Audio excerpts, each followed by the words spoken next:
If you're curious to hear a little music from our guest Carla Lucero, who we spoke to in our most recent episode, check out E4TT's annual concert of music by women and non-binary composers, Midnight Serenades, on January 25th.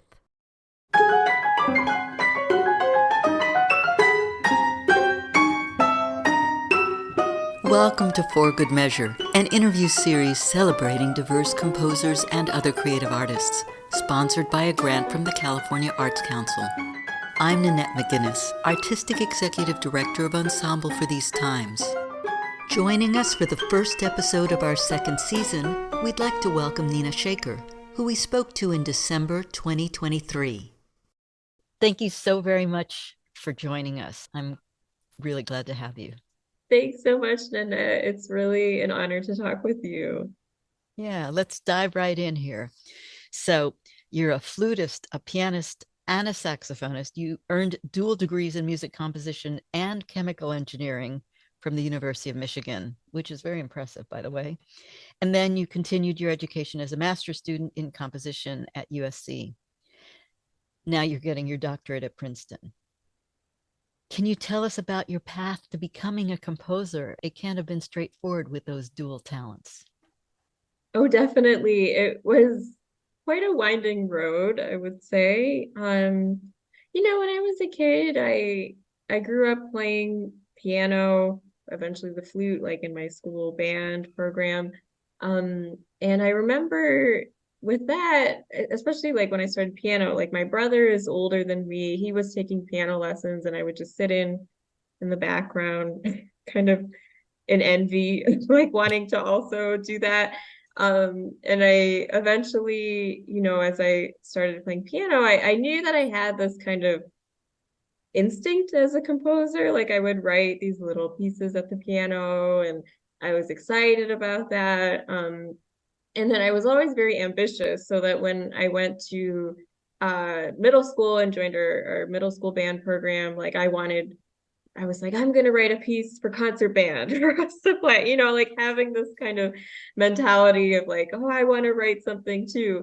And, eventually when I was deciding on college programs, I really didn't think at first that I was going to major in music. I think I thought like maybe I would minor. I always thought my parents had this dream of me going to medical school. Like I really thought I was going to do some sort of science degree, and maybe do a minor in music. Like I didn't think I was going to actually try to pursue it professionally. And then I don't know, it's just like the more I did it, the more I realized that I really loved it.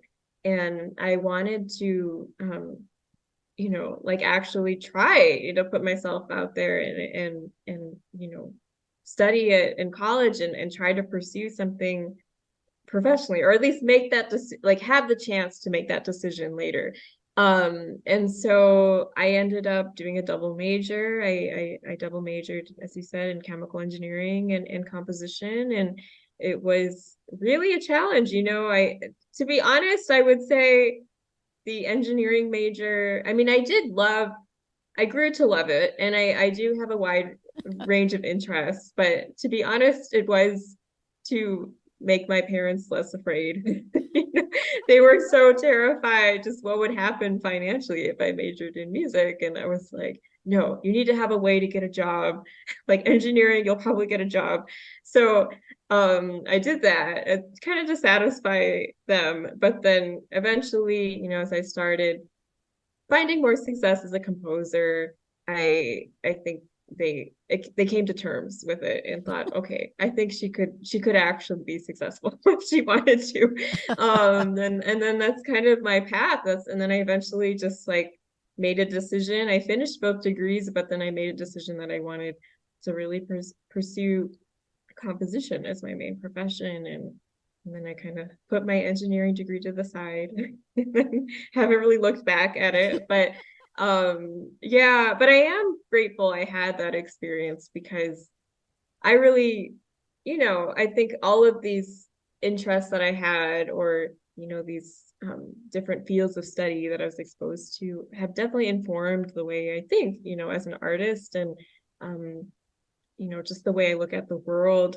I feel like engineers the way they analyze problems is like so specific, and they understand like the consequences of actions in a different way, in a much more like tangible way than maybe artists do. But artists also understand the emotional side of things. So I think seeing both sides of that has kind of definitely informed my practice and my goals as an artist. Can you talk about your compositional process? How does your performance experience inform and affect your composing? Do you compose at the piano? Is one instrument higher in your thoughts? And you've already answered this a little bit, but obviously the engineering, how that affects when you compose, if at all, other than being organized a certain way.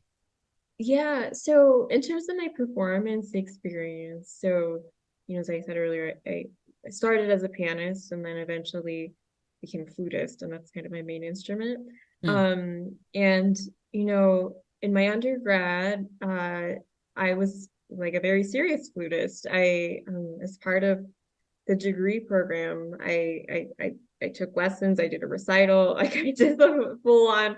I studied with Amy Porter, who's a really well known flutist, and it was very rigorous. I would say, I think for most composers who are like, I think it was almost like another major Mm-hmm. along with my double major. Wow.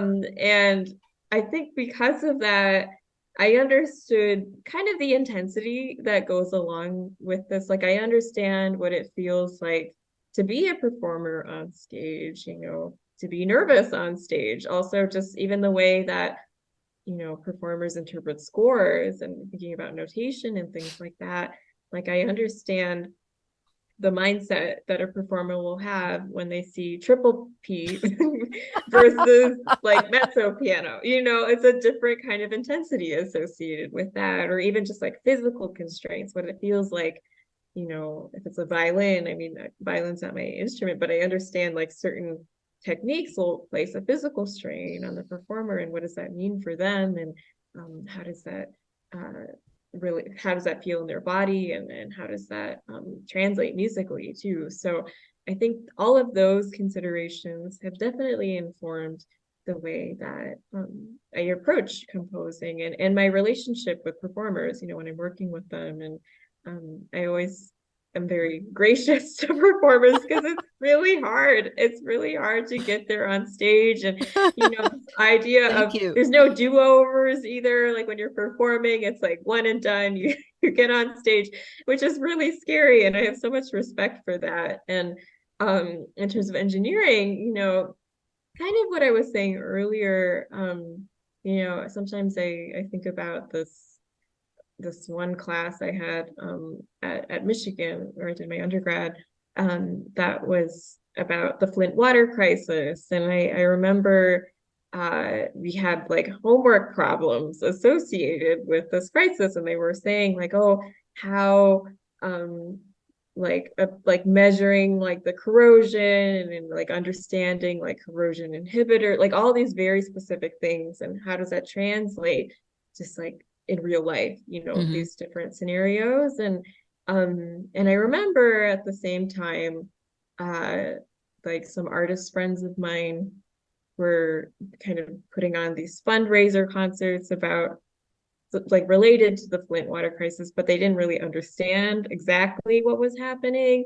And I remember being frustrated about that. Like I was like, wait, we need to know, we need to know what's happening so that we understand like how to address it, why we're addressing it, like exactly what is the issue. And I think that mindset has definitely translated into my work, in the sense that like whenever I'm tackling any kind of subject, and or a lot of my music is related to identity, like I kind of really want to think in many layers like that. What exactly are the issues that I'm trying to address, and how can I kind of in a systematic way like think about like point by point what exactly is it that like I want to say and want to do, and how do my actions make a difference, or change things or not, and I think that mindset has definitely informed kind of my decision making process. Great. That's very interesting. So, given that the flute is your primary instrument, it sounds like you do not compose at the piano. I do sometimes. I do occasionally. I think that I'm like so nervous about like getting on stage as a pianist nowadays because my fingers are so out of shape. But I do like in the privacy of my own home. I will definitely improvise at the piano. I'll definitely try out ideas just to hear, like sitting at the piano is a great way to just test out different pitches and like melodic material. And as I've been doing a lot more like electronic performance also, you know, obviously I'll have a MIDI keyboard and like have to play the piano in a very different way. So I do definitely still use that practice, but maybe not in as traditional of a way as I could. Yeah, that's cool. It makes perfect sense. I mean, when we don't, we lose our chops really fast. It's so fast. It's kind of scary how fast they go away. Yeah. But it comes back. I was in Italy this summer doing a residency, and they gave me this beautiful Steinway grand piano in my studio. And it was kind of the first downtime I had in months. And I was like, oh man, I have to use this piano. It'd be such a waste. So then I was trying to get back into some Chopin etudes and like trying to work up my chops. And it comes back, but it's like I have to sit down and do it and devote the time to it. Thank you for listening to For Good Measure, and a special thank you to our guest, Nina Shekhar, for joining us today. If you enjoyed this episode, please subscribe to our podcast by clicking on the subscribe button, and support us by sharing it with your friends, posting about it on social media, and leaving us a rating and a review. To learn more about E4TT, our concert season online and in the Bay Area, or to make a tax-deductible donation, please visit us at e4tt.org. This podcast is made possible in part by a grant from the California Arts Council and generous donors like you. For Good Measure is produced by Nanette McGuinness and Ensemble for These Times and designed by Brennan Stokes, with special thanks to co-producer and audio engineer Stephanie M. Neumann.